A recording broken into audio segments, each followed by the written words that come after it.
మీ అందరికి నా నమస్కారం నా బాధ మొత్తం తీరేదాకా మీరే అందరికి తెలియజేయాలన్నా నేను చెప్పే ఈ బాధ అన్న. నేను చంద్రబాబు నాయుడు సార్ గారికి చెప్పాలనుకుంటున్నాను. నేను సభ్యత్వం తీసుకున్నాను తెలుగుదేశం పార్టీలో. నా పేరు సుధామాధవి. నేను కోడూరు నియోజకవర్గం నుంచి వచ్చాను. మేము మొన్నంతా ఎలక్షన్ కోసము చాలా కష్టపడాము. ఆయన జైల్లో ఉన్నప్పుడు చంద్రబాబు నాయుడు సార్ గారికి, లోకేష్ సార్ గారికి, పవన్ కళ్యాణ్ సార్ గారికి శిరసు వచ్చి నమస్కారం చేసి నా బాధ చెప్పుకుంటున్నాను. దయచేసి మీకు తెలిస్తే నా బాధ తీరుస్తారని ఆశతో ఈ చిన్న ప్రయత్నం చేస్తున్నాను. అది సార్ లేకపోతే అది కూడా నాకు చేసేదానికి అవకాశం ఉండేది కాదు. మీ కాడికి ఆఫీస్ కాడికి రావాలని నేను ప్రయత్నించినాను ఎన్నోసార్లు, కానీ రాలేకపోయినాను. వచ్చే అవకాశం లేదు. మీరు చంద్రబాబు నాయుడు సార్ గారు మీరు జైల్లో ఉన్నప్పుడు 53 రోజులు సార్ నేను నిరాహార దీక్ష చేశాను సార్. మా ఊరు మొత్తం, నియోజకవర్గం మొత్తం అందరినీ జనాలు తీసుకుపోయి నిరాహార దీక్ష చేసి మీకోసం నేను ఎంతో కృషి చేశాను సార్. అయినా ఫలితం లేదు సార్. అదే కాకుండా సార్ బాబు సూర్తి భవిష్యత్ గ్యారెంటీ,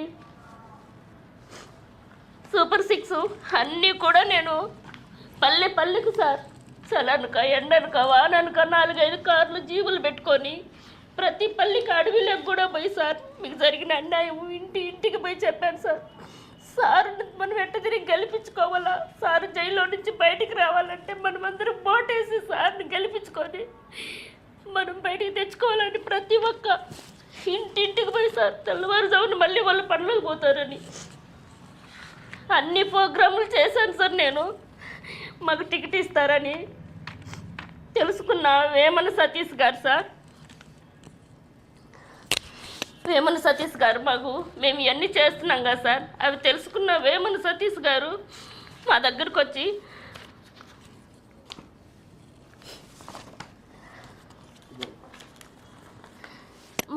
వచ్చి నాకు చంద్రబాబు నాయుడు సార్ గారు తెలుసు,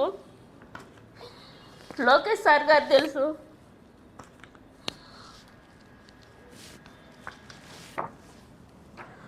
భువనేశ్వరమ్మ గారు తెలుసు, అందరూ తెలుసు అని చెప్పి మమ్మల్ని నమ్మబలికిచ్చి మాతో నిజంగానే టికెట్ ఇప్పిస్తాడని ఆశతో మేము పెద్దోళ్ళు సంపాదించిన ఆస్తి అంతా ఉంటే అదంతా అమ్ముకొని అక్కడ ఇక్కడ అప్పులు చేసుకొని రైతుల దగ్గర అప్పులు చేసుకొని మొత్తం 7 కోట్లు జమ చేసి సతీష్ అన్న గారు చెప్పిన మాటలు విని ఇచ్చాం సార్.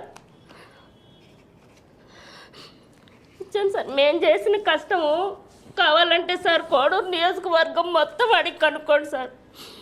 సింగల్ రైడ్ సార్ని అడగండి, జగన్మోహన్ రావు సార్ గారు ఉన్నారు కదా ఇప్పుడు, ఆయన కూడా అడగండి, విశ్వనాథ్ నాయుడు సార్ని అడగండి, ప్రతి ఒక్కరిని సార్, తెలుగుదేశం నాయకులు ఎవరున్నారో అందరిని అడగండి సార్. మాకు జరిగిన అన్యాయం ఇది నిజమా అబద్ధమని తెలుసుకొని మాకు న్యాయం చేయండి సార్. మేము మొత్తం డబ్బులు పోగొట్టుకున్నాం, ఇల్లు కూడా అమ్మేసుకొని నడు రోడ్లో పడి ఉన్నాము సార్. ఇప్పుడు మేము అది అడుగుదామని చెప్పి మేము తెలుగుదేశం పార్టీకి పోతుంటే సార్ మమ్మల్ని అడ్డగించి దాని కారు మీద నెంబర్ కూడా లేదు సార్, దాంట్లో నన్ను నా భర్తను వేసుకొని తీసుకొని పోయినారు సార్ మమ్మల్ని. మళ్ళీ మా సార్ కాడికి వచ్చి మేము కేసు పెట్టి మా పిల్లలు వచ్చి సార్కి చెప్తే అప్పుడు మా సార్ ద్వారా మేము బయటకు వచ్చినాం సార్. ఈరోజు సార్ లేకపోతే మేము లేవు సార్. అందుకని నేను ఇప్పుడు సార్ని ఆశ్రయించడం, ఎందుకంటే మాకు ఈ న్యాయం జరగాల. మేము చంద్రబాబు నాయుడు సార్ దగ్గరికి పోయేదానికి ఆస్కారం లేదు. మొత్తం ఎక్కడ చూసినా ఆయన మనుషులే సార్. మేము ఇప్పుడు డబ్బులు అడుగుతుంటే సేమ్ ఇదే ఫోటోలు పెడతాడు సార్. ఇదే ఫోటోలు పెట్టి నాకు వీళ్ళందరూ తెలుసు. నాకు పోలీస్ ఆఫీసు కూడా మా మామ, మీరు ఏదన్నా చేస్తే ఇట్లా డబ్బులు ఇవ్వాలని నన్ను ఇది చేస్తే మిమ్మల్ని చంపేస్తామని చెప్పి మమ్మల్ని బెదిరిస్తున్నారు సార్.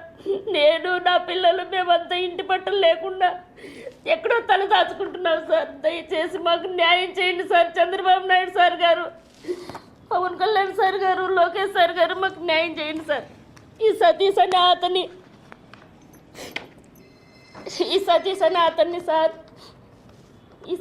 అతని దగ్గర నుంచి మా ప్రాణ రక్షణ దయచేయండి సార్.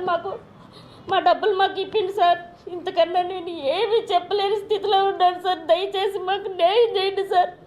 నాకు టికెట్ ఇవ్వకపోతే మా ఊరంతా వచ్చి ధర్నా చేస్తా అన్నారు సార్. కానీ తెలుగుదేశం చెడ్డ పేరు అవుతుందనే ఉద్దేశంతో అందరిని ఆపాను సార్. నేను వద్దు, మనం తెలుగుదేశాన్ని సార్ని ముఖ్యమంత్రి చేసుకోవాలని. ఈ నాకు జరిగిన అన్యాయం మా ఊర్లో కూడా తెలియదు సార్. తెలిస్తే మీ ఆఫీస్ దగ్గరికి వచ్చి ధర్నా చేసి అక్కడే నేను కూడా అక్కడే చనిపోతాను సార్. నాకు ఈ న్యాయం జరగకపోతే నాకు పరిస్థితి అదే సార్. సార్ దయచేసి నాకు న్యాయం చేయండి సార్. ఈ సతీష్ అన్న కాడి నుంచి మా ప్రాణాలు కాపాడండి. నా బిడ్డలకు రక్షణ కల్పించండి. మా డబ్బులు మాకు ఇప్పించండి సార్. ప్లీజ్ చేతులు ఎత్తి మీకు నమస్కారం చేస్తున్నా సార్. మమ్మల్ని జైల్లో పెట్టి మమ్మల్ని కన్నాకు సార్లు పెడుతున్న ఈ సతీష్ గారిని మందలించి మా డబ్బులు మాకు ఇప్పించండి సార్. ప్లీజ్ మీ పార్టీ కోసం ఇంత చేసినా మాకు ఏం అసలు ఎంత కష్టపడ్డామో కోడూరు నియోజకవర్గం మొత్తం అడగండి సార్. ఇంత కష్టపడి ఇంత చేసి ఈరోజు మేము ప్రాణాలు కాపాడుకోవడానికి మేము ఇచ్చే డబ్బులు అడిగిన దానికి మమ్మల్ని ఈ విధంగా చిత్రహింస పెడుతున్నారు సార్. మేము ఏం చేయలేని దిక్కులేని స్థితిలో ఉన్నాం సార్.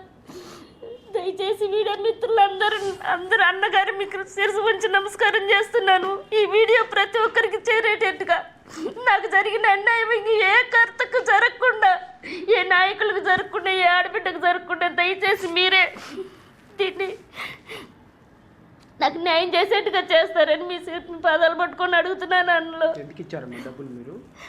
సార్ టికెట్ ఇప్పిస్తానని చెప్పి ఇప్పించుకున్నారు సార్ సతీష్ అన్న గారు.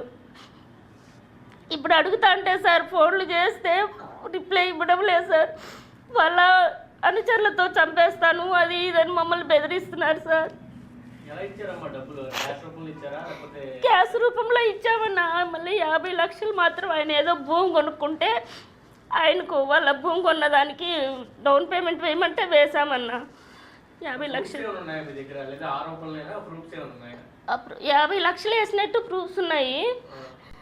అవి డబ్బులు ఇచ్చింది మాకు. మేము ఇప్పుడు ఆస్తులు కొన్నాం కదా, మేము అమ్ముకున్నాం కదన్న ఆస్తులు మావన్నీ, ఇల్లు స్థలాలన్నీ అమ్ముకున్నాం కదా.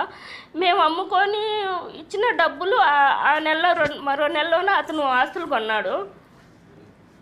మొత్తం మా ఆయనకి ఇవన్నీ ఇట్లా చేసి ఇదంతా చేసి మా ఆయనకు కూడా హెల్త్ బాగాలేదు. నా లివరు కిడ్నీ అన్ని ప్రాబ్లమ్స్ వచ్చినాయి. సిఎంసిలో ట్రీట్మెంట్ తీసుకుంటున్నారు. ఇప్పుడు మేము ఇంటికి పోతే కూడా అన్న మమ్మల్ని ఏం చేస్తాడో తెలియదు. మాకు ఏం జరిగినా ఇదంతా కూడా సతీష్ అన్నకే సంబంధం. సో వాస్తవంగా ఈ సమస్యకి సంబంధించి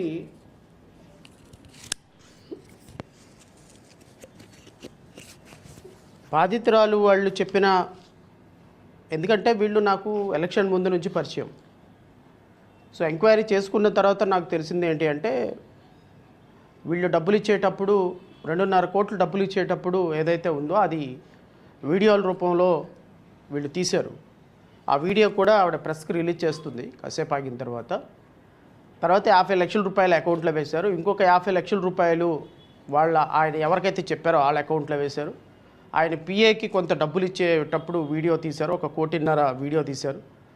మొత్తానికి ప్రాథమికమైనటువంటి దీంట్లో మెసేజెస్, ఆయన పెట్టినటువంటి మెసేజెస్ అవన్నీ స్క్రీన్ షాట్లు కూడా ఉన్నాయి. వాటన్నిటి మీద ఖచ్చితంగా ఒక ఎస్సీ మహిళ ఈరోజు పాప వాళ్ళకి ఏదో ఆస్తులు ఉన్నాయి, ఆ ఆస్తులు అమ్మేసి టికెట్ వస్తుందని ఆశపడి ఇచ్చారు. నేనేమంటానంటే తెలుగుదేశం పార్టీ నాయకుల్ని, టికెట్లకి డబ్బులు అమ్ముకునే సంస్కృతి మనకి మొదటి నుంచి ఉంది. ఎందుకంటే మొన్న తిరువురు ఎమ్మెల్యే చెప్పాడు కదా, 5 కోట్ల రూపాయలు అకౌంట్లో వేశాను అని.